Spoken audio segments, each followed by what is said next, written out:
السلام عليكم ورحمة الله وبركاته. أهلا وسهلا بكم الأعضاء الكرام، مرحب بكم. درسنا اليوم يسمى بعنوان الدائرة وبيت الكمال، وما الكمال إلا لله سبحانه وتعالى. شهر مبارك عليكم، شهر رمضان الكريم، لا تنسونا من صالح الدعاء.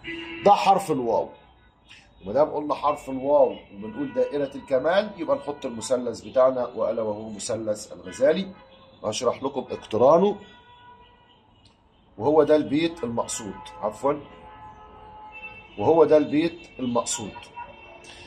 معانا حرف الواو، وحرف الواو دايما بنلاقيه موجود هنا، والبيت ده بنسميه دايما بيت اللوح، وساعات بنبدله للقلم، بس في العادي هو بيت اللوح. وفي نفس الوقت البيت ده بنسميه بيت الكسر، بيت الكسر. عندنا 4 أملاك بنطلعهم من الحرف، اللي هو الملائكي، النوراني، الأرضي، السفلي. السفلي هنا معروف إن الملائكي 51، معروف إن النوراني 41، معروف إن الأرضي واشن بنضيفه في الآخر، معروف اللي هو يعني بنسميه نص العدد، اللي هو بنسميه الشطر، اللي هو النص يعني، والسفلي اللي هو 319. كلمة القرين عندنا هنا حسابها 360. ليه 360 بناخدها؟ لأن حرف الواو هنا بيساوي 6، وأنا عايز أقول لك اطرح من ال6 51، واللي يبقى أضيف إليه إيل اللي هو الملائكي، أو إيل اللي هو النوراني، أو تقسم العدد النص عشان تحط في الآخر واشن، أو تطرح منه 319 عشان تضيف كلمة طيش.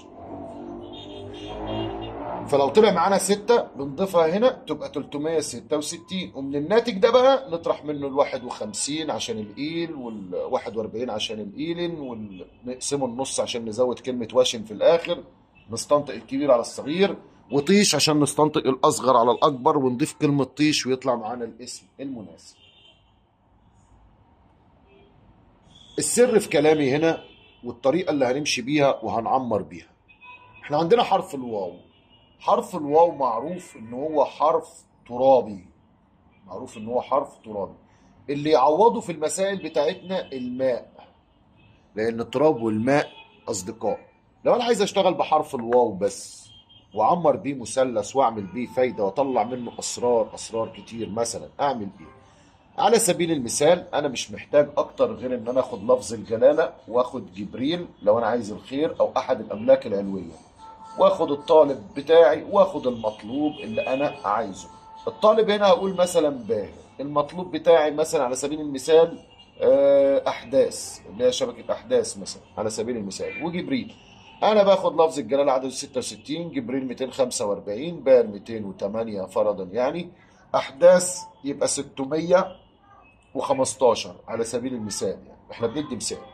بجمع الجميع اللي انتوا شايفينه، الجميع اللي انتوا شايفينه ده، وبعمل ايه بقى؟ المفتاح بتاعي بخليه هنا، مفتاح المثلث بخليه في الواو، بعمر المثلث بتاعي زي ما انا ما عايز.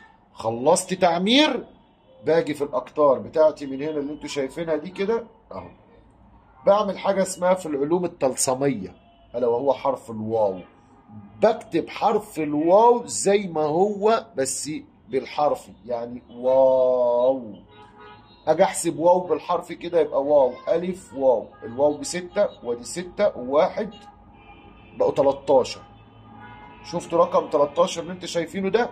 بروح على حاجه اسمها القلم التلصمي، والقلم التلصمي عندي يعني بعمل كده اهو، واحد بس كده، اللي انت بتقراه حرف السين، لكن هو مش سين، هو 3 وواحد. او اروح اكتب رقم ال3 اللي انتوا شايفينه قدامكم، بعمله كده، لان ده بسميه في قلم الروح والجسد، بينكتب كده زي ما انت شايفه، او اعمله كده، ده قلم الروح والجسد، وده الواحد. ان عملته زي ما انتوا شايفين كده، بعمل المثلث نفسه زي ما انت شايفه كده اهو، كده اهو، والعكس كده اهو، وهنا السين والالف، وهنا السين وهنا الالف. بنلاقي مثلثات كده، نعم. بعمر الارقام اللي هتنزل هنا بقلم طلسمي، قلم طلسمي. فهمتوني؟ قلم طلسمي ساعات بنلاقي مثلثات الاطار بتاعها غريب، وساعات بنلاقي طلاسم من الداخل. هي دي الطريقه اللي احنا بنعمر بيها، ولو سرت هتفهم، لو بصيت على الاطار هتقدر تطلع الطلسم من مجرد الشفره اللي انا فكتها لك.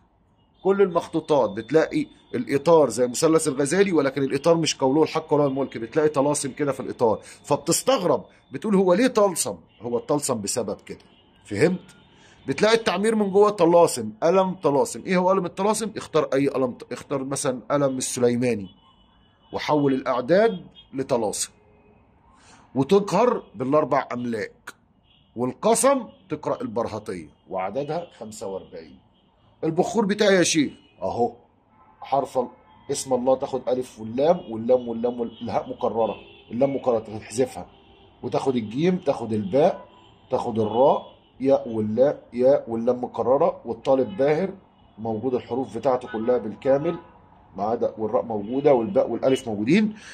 المطلوب احداث حرف الثاء بس اهو. الحروف دي تطلع منها بخورات خير، يبقى انت عندك البخور. اليوم اللي هتبتدي فيه المساله سهله، تاخد الناتج بتاعك اللي انت شايفه وتقسمه على 7، يطرح معاك يوم من ايام الاسبوع، يبقى انت اخترت اليوم. تقعد في الكوكب بتاع المطلوب، ادي المطلوب احداث 615 تقسمها على 7، يبقى انت عرفت الكوكب.